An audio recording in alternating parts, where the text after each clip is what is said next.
Welcome back to our channel Respect Education.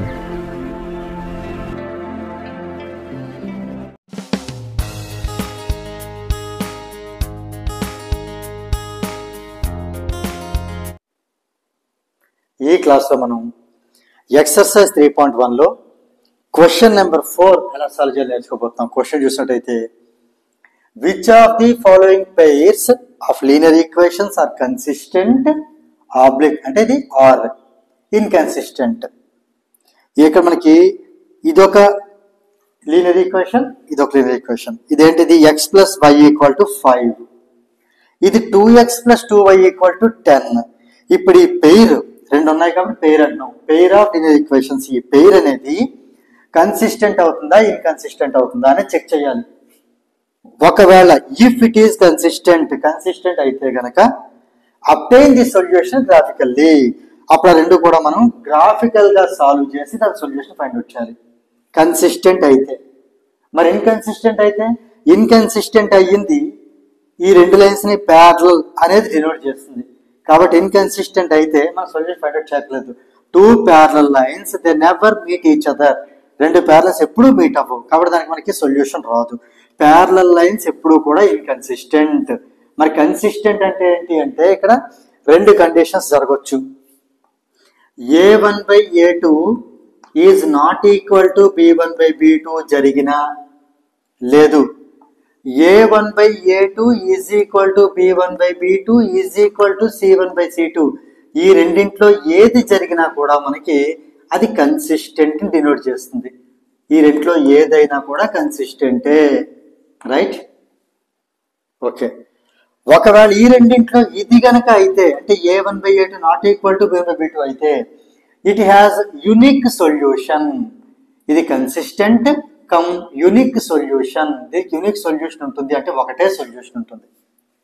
ఒకవేళ ఈ condition అయితే ఇది కన్సిస్టెంట్ తో పాటు ఇన్ఫైనెట్లీ మెనీ సొల్యూషన్స్,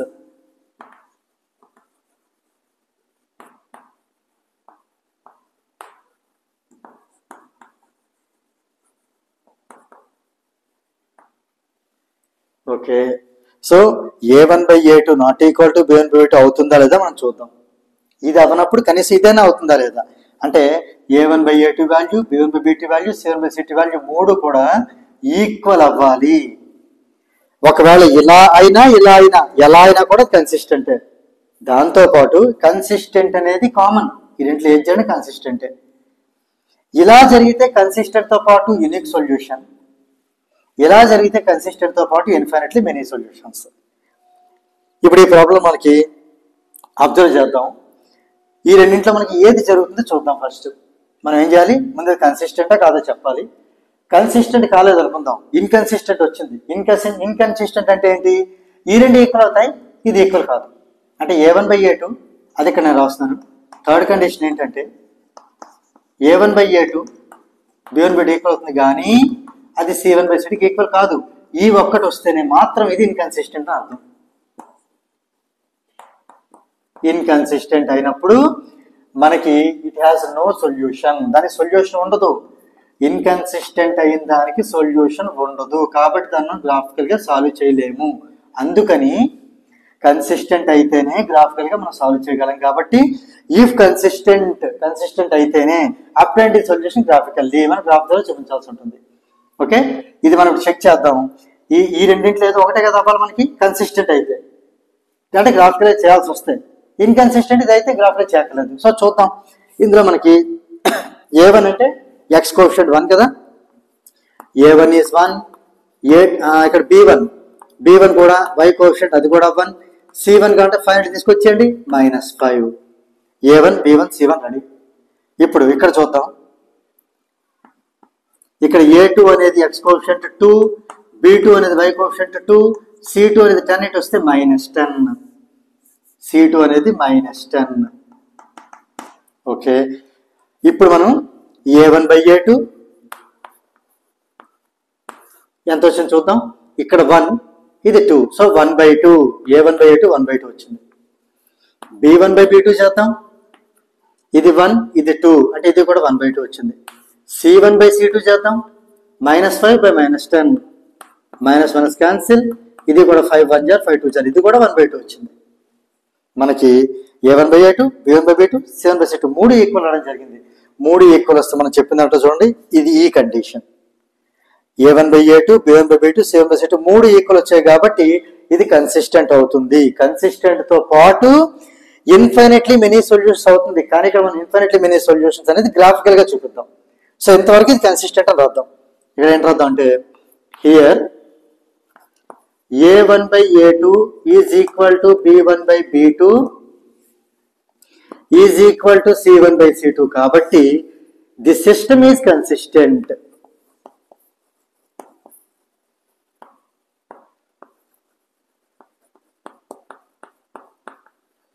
కన్సిస్టెంట్ కాబట్టి మనం గ్రాఫికల్ గా సాల్వ్ చేయగలం.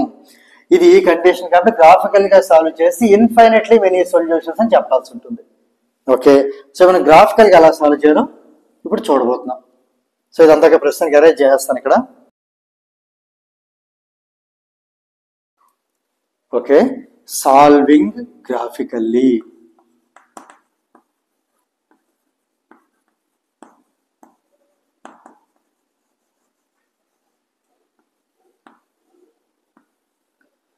గ్రాఫికల్ గా సాల్వ్ చేద్దాం అంటే ఈ ఫస్ట్ ఈక్వేషన్ కి మనం ఏం చేయాలి, ఒక 3 వాల్యూస్ తీసుకుందాం. x + y = 5 అంటే y = 5 - x. ఈ x ఇటు వెళ్తే -x అవుతుంది. సో ఇక్కడ మన ఫస్ట్ ఈక్వేషన్ ఎలా మారుతుంది, ఇచ్చిన ఈక్వేషన్ x + y = 5 కాబట్టి మనకి y ఏమవుతుంది, 5 - x అవుతుంది. అంటే ఇక్కడ x అనేది ఇండిపెండెంట్, y అనేది డిపెండెంట్. అంటే x మనం ఏ వాల్యూ అయినా తీసుకోవచ్చు, దాని కరస్పాండింగ్ వాల్యూ మనం y గా తీసుకోవాలి. అంటే x మీద y డిపెండ్ అవుతుంది. ఇక్కడ నేను x కి ఏ వాల్యూ తీసుకుంటానంటే x నేను -1 0 1 ఇలా 3 టైమ్స్ 3 వాల్యూస్ తీసుకోవడం జరుగుతుంది. x మనం ఇష్టం ఏమైనా తీసుకోవచ్చు, కానీ జనరల్ మనం తీసుకునే గ్రాఫికల్ ఇది ఈజీగా వస్తుంది. దీని కరస్పాండింగ్ y వాల్యూ నేను ఫైండ్ అవుట్ చేస్తాను. ఇక్కడ -1 పెడతాను x బదులు. 5 - ఆఫ్ దిస్ -1 ఇక్కడ నేను రాస్తున్నాను. 5 - ఆఫ్ దిస్ -1 అంటే 5 - ప్లస్. సో 5 + 1 = 6. x బదులు -1 పెడితే నాకు వచ్చిన y వాల్యూ 6 వచ్చింది. సో ఇక్కడ ఈ 6 నేను ఇక్కడ కరస్పాండింగ్ గా రాస్తున్నాను.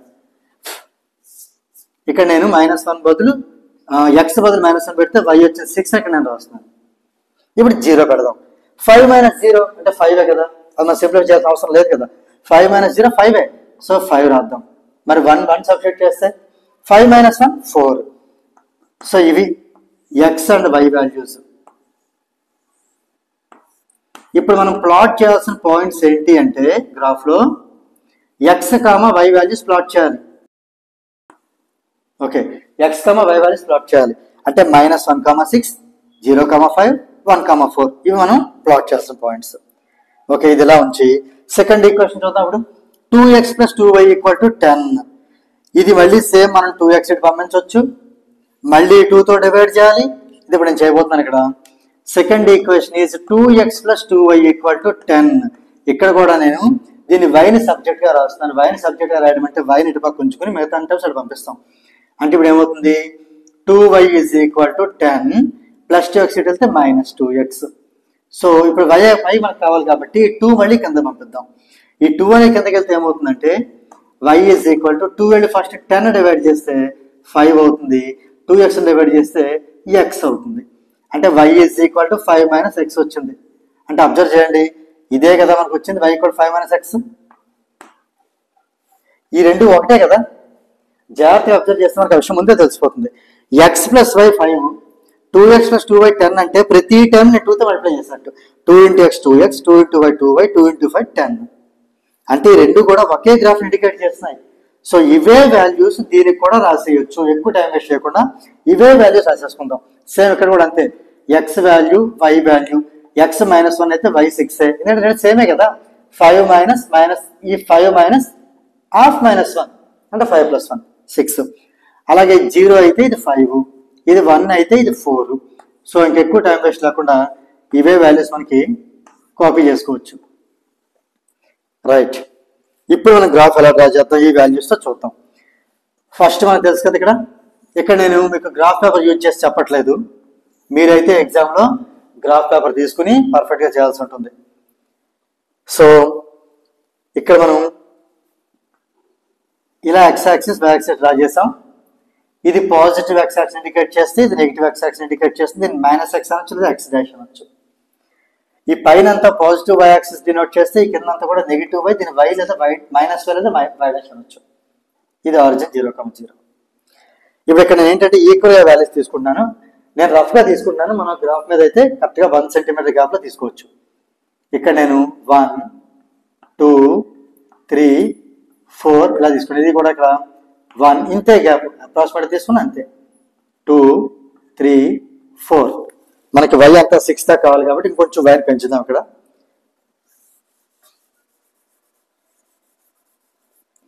మనకి వై మ్యాక్సిమం 6 దాకా కావాలి కాబట్టి ఇంకొంచెం పెంచుదాం. ఇక్కడ 1 2 3 4 5 6 ఓకే 7. నా ఇక్కడ కూడా ఇది -1 -2 -3 -1 -2 -3 వీటి వాల్యూస్ వేస్తాం.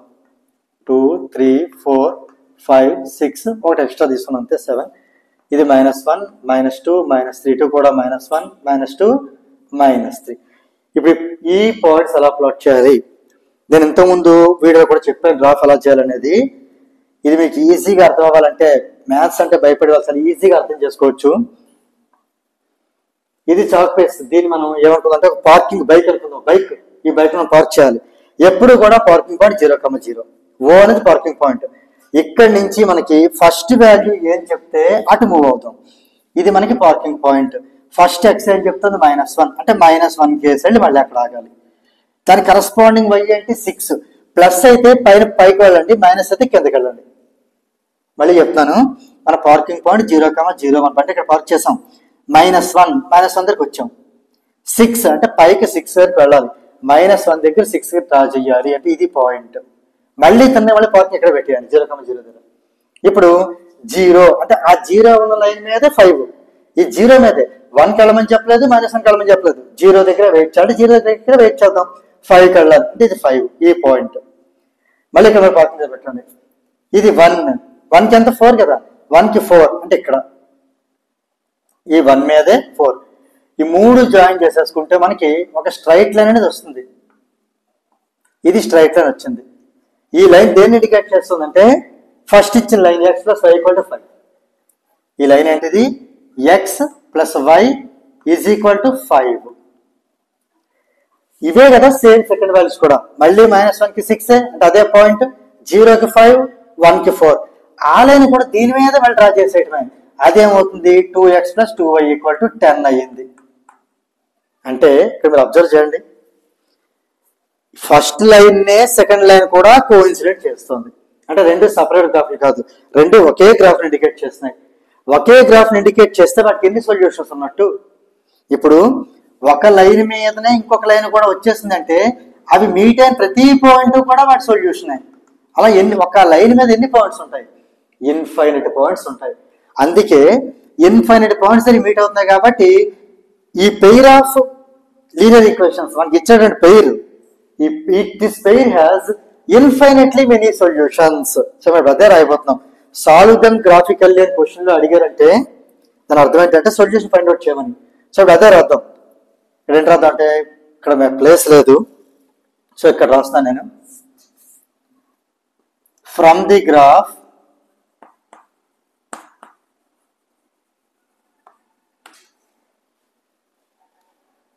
the given lines లేదా the given pair of lines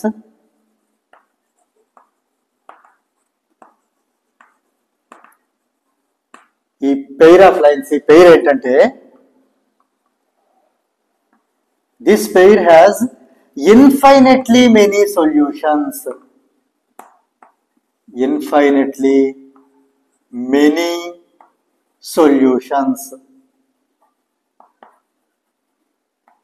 okay, so మనకు కావాలనుకుంటే ఇంకొంచెం ఎక్స్ట్రా ఇన్ఫర్మేషన్ కావాలనుకుంటే సొల్యూషన్ కూడా రాయొచ్చు. ఏంటో సొల్యూషన్ -1,6 0,5 1,4 సో ఆన్ అలా చాలా వస్తాయి. ఈ లైన్ అలాగ వెళ్ళిన కొద్దీ అక్కడ మన corresponding x value y value, corresponding x y value కావాలంటే మనం స్కేల్ పెట్టి ఇంకా దీన్ని ఎక్స్టెండ్ చేసి చూసుకోవచ్చు. సో అందుకని చెప్పి ఈ బిట్లో మనం ఏం చేసాం, ఫస్ట్ ఇది కన్సిస్టెంటా ఇన్కన్సిస్టెంటా చెప్పాం. ఇది కన్సిస్టెంట్ వచ్చింది. ఎలా వచ్చింది? ఈ 3 రేషియోస్ ఈక్వల్ కాబట్టి. ఓకే, కన్సిస్టెంట్ అయితే గ్రాఫికల్ గా సాల్వ్ చేయాలి, గ్రాఫికల్ గా సాల్వ్ చేస్తాం. దాంతోపాటు సొల్యూషన్ కూడా ఫైండ్ అవుట్ చేయాలి కాబట్టి this system has infinitely many solutions అని చెప్పడం జరిగింది. సో దీంతో మనకి ఈ 4th ప్రాబ్లంలో ఫస్ట్ బిట్ అనేది కంప్లీట్ అయింది.